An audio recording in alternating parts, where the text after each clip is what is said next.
வணக்கம். மூணாறில் பழங்குடியினர் பஞ்சாயத்தில் முறையாக ரேஷன் விநியோகம் நடக்கவில்லை என குற்றச்சாட்டு. மூணாறில் உள்ள பழங்குடியினர் வசிக்கும் இடமலைக்குடி பஞ்சாயத்தில் சரியான முறையில் ரேஷன் விநியோகம் செய்வதில்லை என குற்றச்சாட்டுகளுடன் இடமலைக்குடி காங்கிரஸ் கட்சி சார்பில் எதிர்ப்பு தெரிவித்து தர்ணா போராட்டம் நடத்தப்பட்டது. பருவமழை காலங்களில் மழை ஆரம்பிப்பதற்கு முன்னரே 3 மாதத்திற்கு இடமலைக்குடியில் ரேஷன் கடைகளில் ரேஷன் பொருட்கள் சேகரித்து வைக்கப்படுவது வழக்கம். ஆனால் இந்த ஆண்டு சேகரித்து வைக்கவில்லை என குற்றச்சாட்டுகளுடன் காங்கிரஸ் கட்சி முன்வந்தது.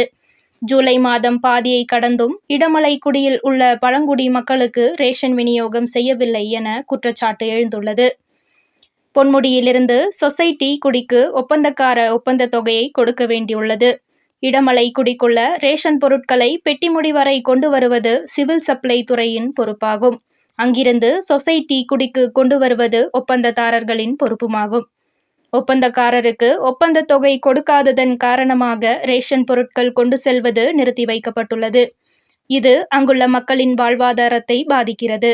அரசு தேவையான நடவடிக்கை எடுக்க வேண்டும் என்று காங்கிரஸ் தரப்பில் நடத்தப்பட்ட போராட்டம் மூலம் கேட்டுக் கொள்ளப்பட்டுள்ளது.